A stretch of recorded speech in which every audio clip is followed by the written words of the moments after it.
Hello दोस्तों, मैं Rakesh Roshan learn tech to tech channel से। और आज जो मैं वीडियो लाया हूं उसमें कंप्यूटर साइंस के कुछ ऐसे क्वेश्चंस करने वाले हैं जो जेएनयू या फिर अदर एमसीए एंट्रांस के लिए काफी इंपॉर्टेंट है। तो चलिए इस वीडियो को स्टार्ट करने से पहले जस्ट मैं आपसे रिक्वेस्ट करता हूं कि अगर अभी तक आपने मेरे चैनल को सब्सक्राइब नहीं कर रखा है तो सब्सक्राइब कर लें और बगल में जो बेल उसे जरूर क्लिक करें, जिससे मेरे जितने भी नए वीडियोज हैं उनके नोटिफिकेशन आपको मिलता रहे। तो चलिए स्टार्ट करते हैं। तो दोस्तों यहां पर जो क्वेश्चन डिस्कस करने वाले हैं वो काफी इंपॉर्टेंट क्वेश्चन है और कुछ क्वेश्चन तो प्रीवियस ईयर के क्वेश्चन पेपर में आ भी चुके हैं। तो चलिए देखते हैं। तो पहला क्वेश्चन क्या है कि in a link list each node contains minimum of two field, one field is data field to store the data, what is the second field? जब आप लिंक लिस्ट को इंप्लीमेंट करते हैं तो उसके अंदर आप नोड क्रिएट करते हैं और उस नोड का दो पार्ट होता है, या फिर आप बोल सकते हैं उसमें दो फील्ड होते हैं। एक डेटा फील्ड होता है जिसमें आप डेटा स्टोर करते हैं, और यहां पर पूछा जा रहा है कि अदर फील्ड क्या होता है। तो यहां पर जो अदर फील्ड होता है या फिर जो सेकेंड फील्ड होता है वो क्या करता है, दूसरे नोड का एड्रेस स्टोर करके रखता है। तो जब ये दूसरे नोड का एड्रेस स्टोर करके रखता है तो यहां पर ऑप्शन क्या होगा, पॉइंटर टू नोड। तो यहां पर जो करेक्ट ऑप्शन होगा वो होगा पॉइंटर टू नोड। उसके बाद लिखा हुआ है who is the father of C language. तो फादर ऑफ सी लैंग्वेज हम किसको बोलते हैं, डेनिस रीची को बोलते हैं। ठीक है, तो ये तो बहुत आसान क्वेश्चन था। नेक्स्ट है what is full form of SQL.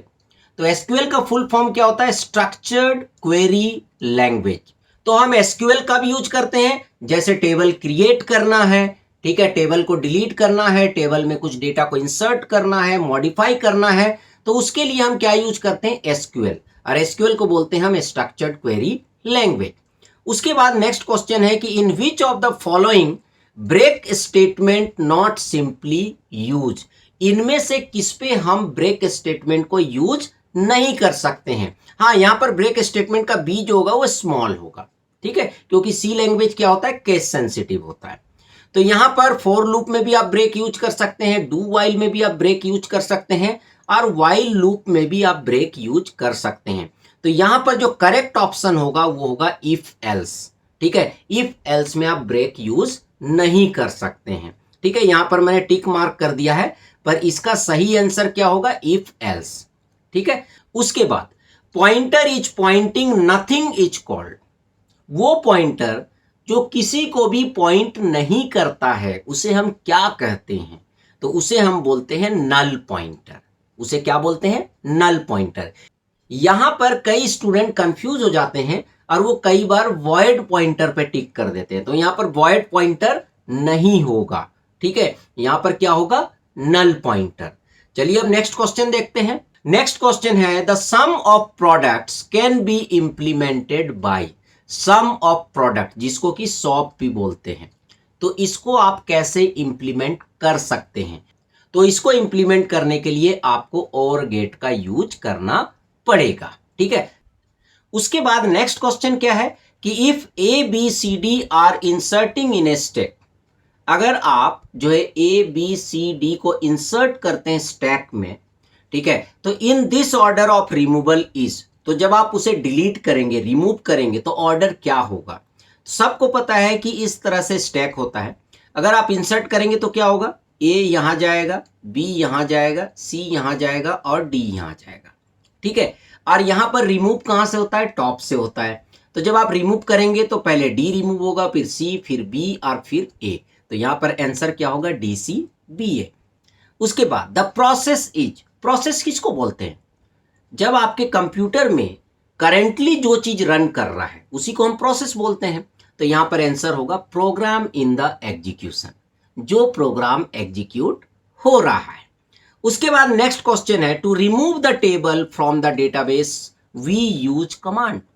जब आप स्ट्रक्चर क्वेरी लैंग्वेज लिखते हैं तो वहां पर डेटाबेस से किसी भी टेबल को डिलीट करने के लिए कौन सा कमांड होता है, तो यहां पर होता है ड्रॉप टेबल।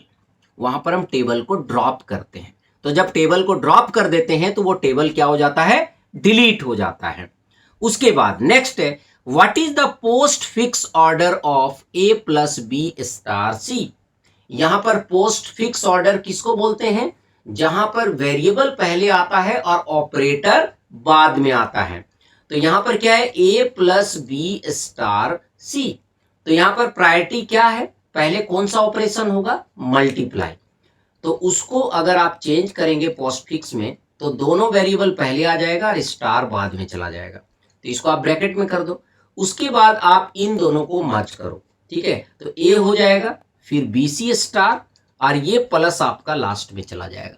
तो यहां पर आंसर क्या हो गया, A B C star plus. तो आप देख लीजिए A B C star plus, तो ये आपका आंसर हो गया। तो यहां पर मैंने आपको 10 इंपॉर्टेंट क्वेश्चन बताए जो जेएनयू एंट्रांस एग्जाम के लिए काफी इंपॉर्टेंट है और अदर एमसी एंट्रांस के लिए भी इंपॉर्टेंट है। आगे मैं एक दो वीडियो और बनाऊंगा जो कंप्यूटर साइंस से रिलेटेड होगा। तो चलिए फ्रेंड, आई होप कि आपको वीडियो पसंद आया होगा। अच्छा लगा तो लाइक करें, शेयर करें, कमेंट करें, और अगर अभी तक आपने मेरे चैनल को सब्सक्राइब नहीं कर रखा तो सब्सक्राइब कर ले और बगल में जो बेल है उसे जरूर क्लिक करें, जिससे मेरे जितने भी नए वीडियोस हैं उनका नोटिफिकेशन आपको मिलता रहे। Thank you and good bye.